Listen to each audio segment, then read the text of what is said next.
Welcome back to school from the MSU WMA podcast. Starting off season 10, we have Keith Nichol, President and CEO of Carrera Capital Advisors and Michigan State football alumni.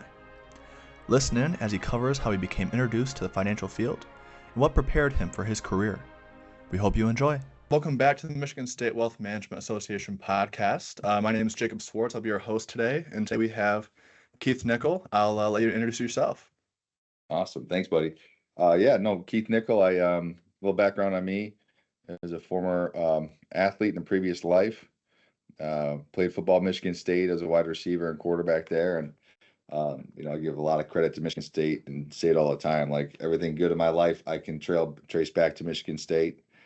Studied finance and supply chain while I was there, and had a little bit of an opportunity to play professionally afterwards with the Bears and the Redskins, did some Lions tryout stuff, and then really dove into this career after an opportunity or introduction, I should say, from somebody who ran a group benefits business, which is super interesting because I don't do benefits, but they had a broker-dealer affiliation with a larger institution, and they said, hey, I think you'd be great at this wealth management thing.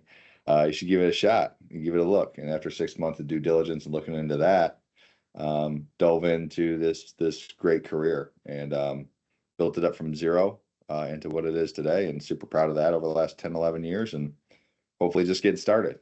So kind of building on that, how'd you really get into the financial industry? Like what brought this to your attention? Was it something you had thought about prior to like playing professional sports and all that?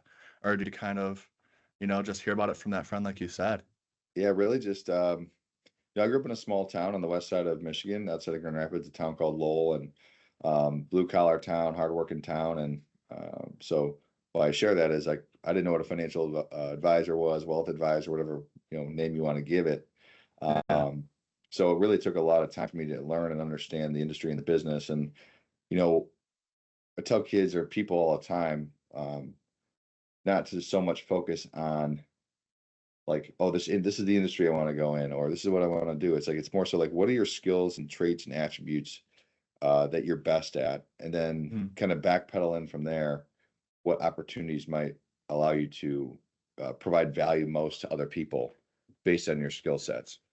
And for me, I was always kind of a big thinker, kind of a big visionary, understood finance, money extremely well. Just one of those things that just kind of clicked in my head all the time. And I didn't know that at the time, but like this business was like perfect for me. I was a relationship person, one of these guys that's hyper loyal, that I was able to garner trust, with people, and had a business acumen. And so you're like wondering, what can I do with all these different skill sets? Keep in mind, I'm not somebody who enjoys getting super analytical, diving deep into the weeds on stuff. I don't enjoy that. I like to move fast and build and lead. So this industry worked out great because it's been around for a long time. I didn't have to invent something.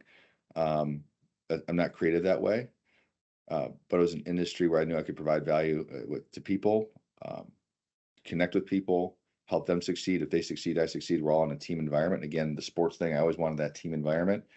So I really just, when I found this opportunity, I just like went all in and built it from zero. Like I said, one client at a time, brought on staff and team members as we continue to grow over the course of the next couple of years.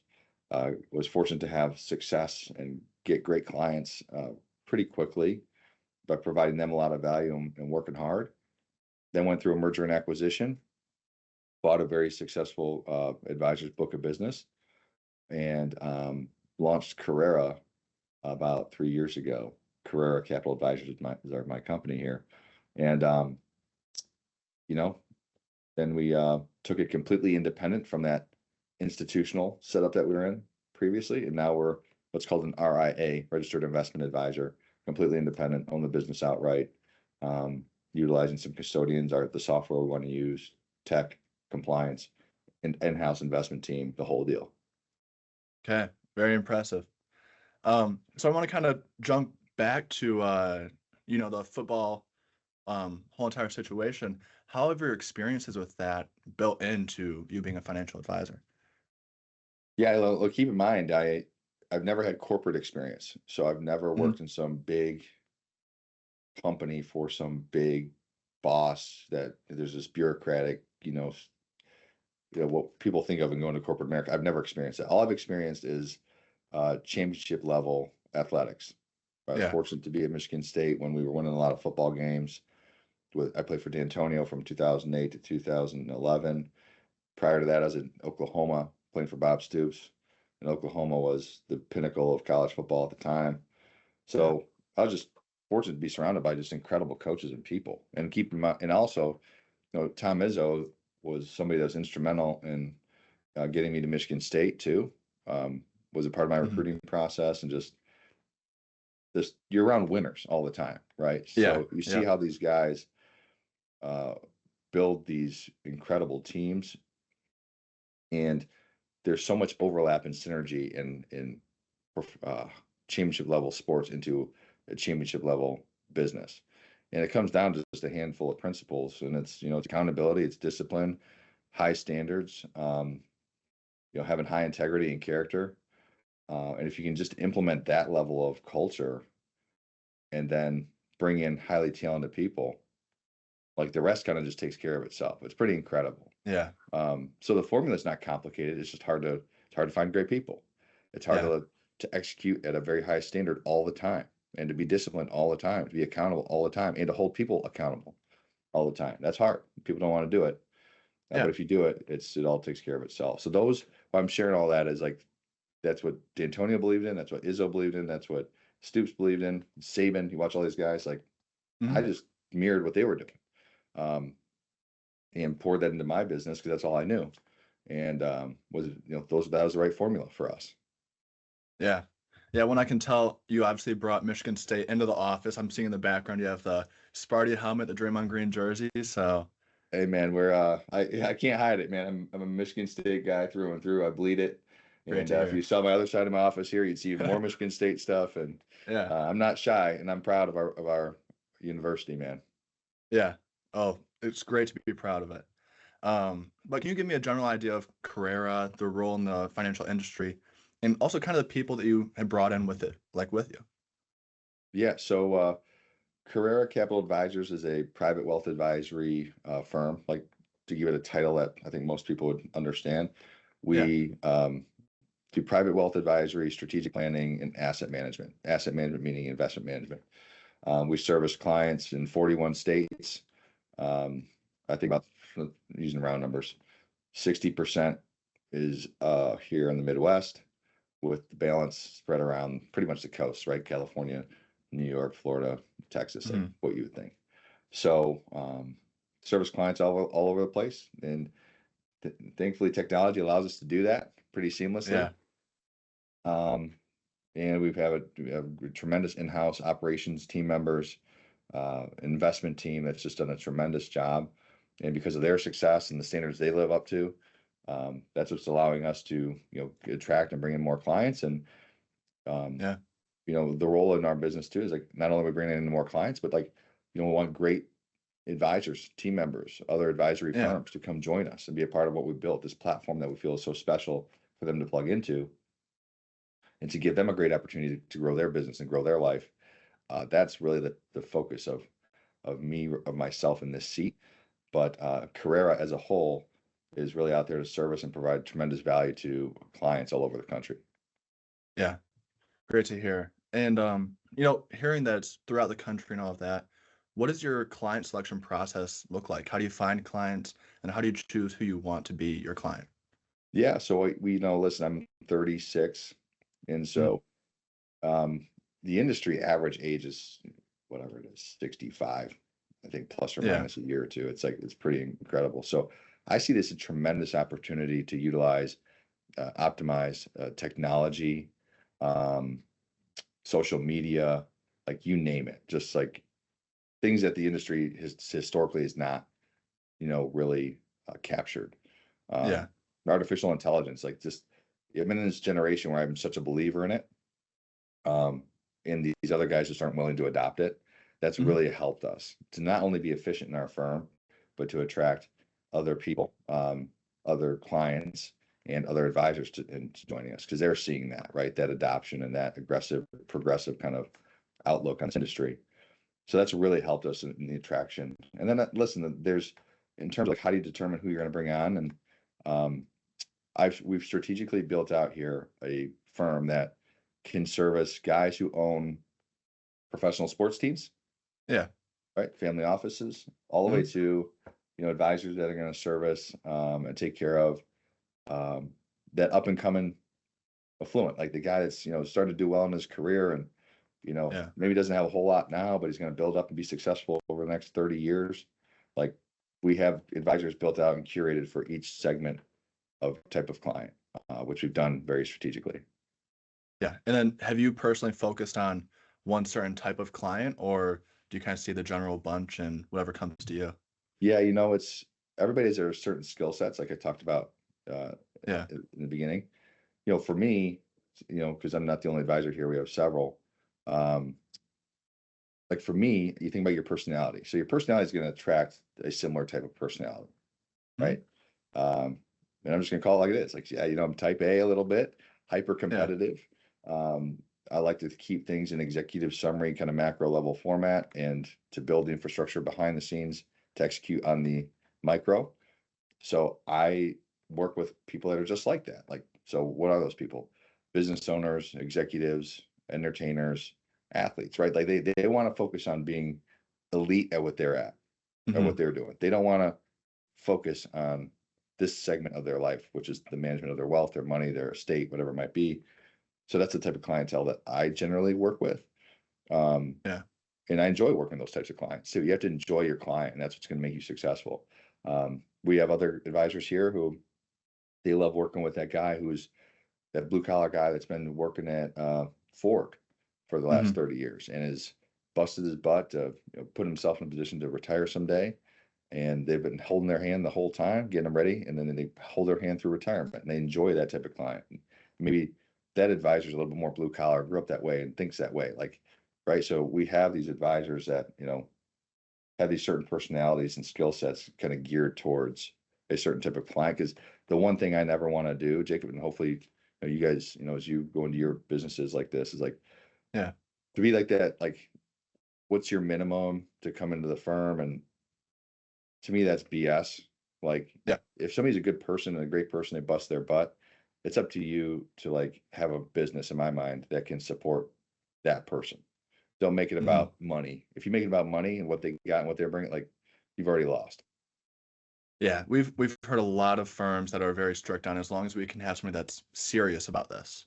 As long as Yep. they're willing to put in the work and actually, find financial success, that's the client we want to find. And it seems like you're in that boat as well, along with you love having your clients think similar to you.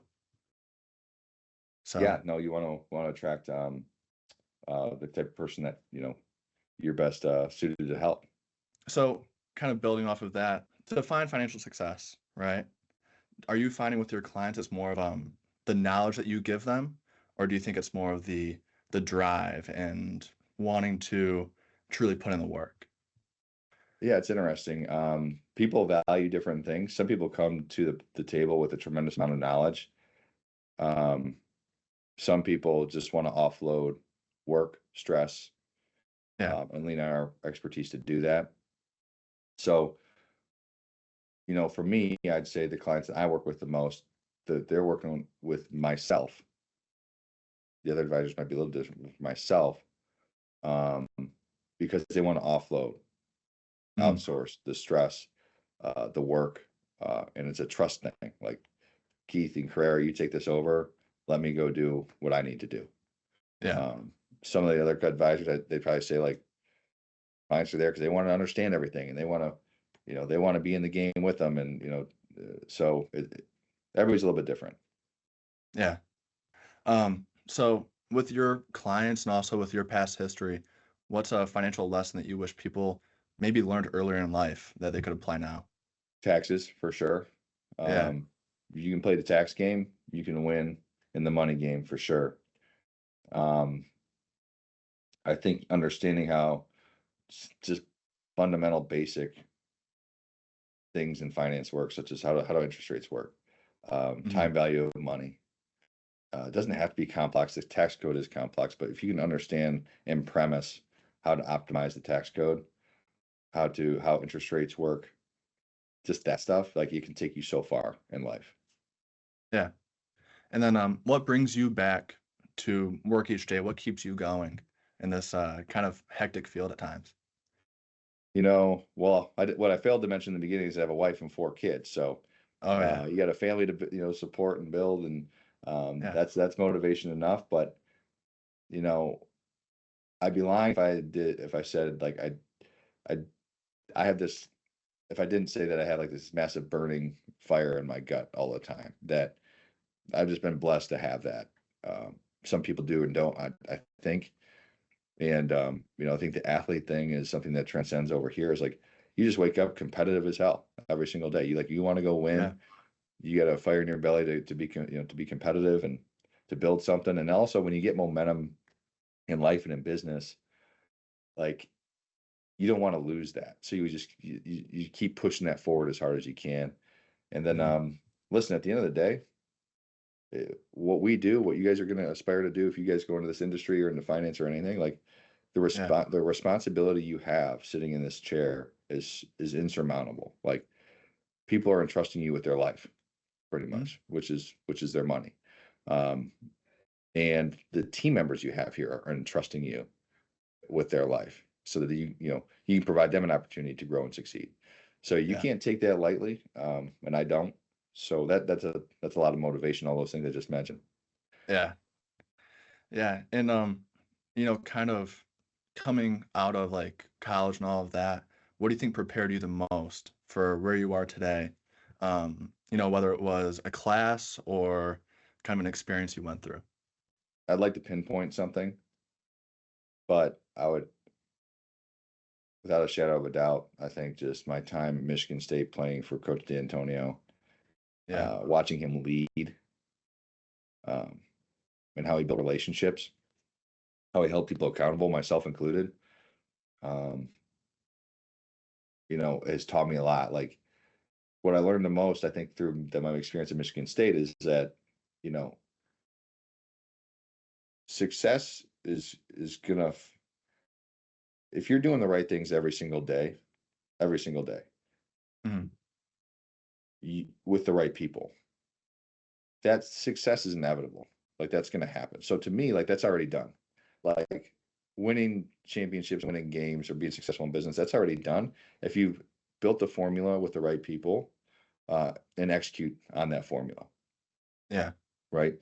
People have these pipe dreams of being successful, but they're not like sure what the formula is to be successful. So they're just hoping that it happens. To me, it's like the opposite. It's like I know you figure out the formula, you execute the formula, like all the success is going to follow that. Um, So that experience taught me a ton because I think before that experience with Coach D and even through my high school, like I didn't get that. I was just like you're like kind of hoping it happens. But now it's like the formula was clear. And now that's where so much confidence comes from, I think, is like, you know what to do, go do it. And everything else will Yeah. follow, you know? Yeah. Well, I think an important thing to note that you brought up kind of is you don't want to be passive. Once you know kind of what you need to do, you can't just kind of sit there and let it like hope it unfolds and happens. You have to, take the steps to actually Yeah. find your success. Yeah. Yep. Yep. So, So any feedback I give to the generation behind me is uh to just study great leaders. Like just study. yeah. If somebody aspires to lead a business or to be a C-level executive somewhere, all you got to do is study people who've done it before you. Um, look at people who won championships, look at people who built tremendous businesses or led great businesses, and emulate that as best you can and be your own version of that. Yeah. And you'll be successful. Awesome. That's a great way to close it. Actually, that's all the questions I got for you today. Yeah, man, you're awesome. Thank you so much for Yeah. having me. Yeah. Hey, thanks for coming on. I'm sure we'll have you on again in the future. Yeah, man, go green. Yeah, go white. Thanks. See you, man.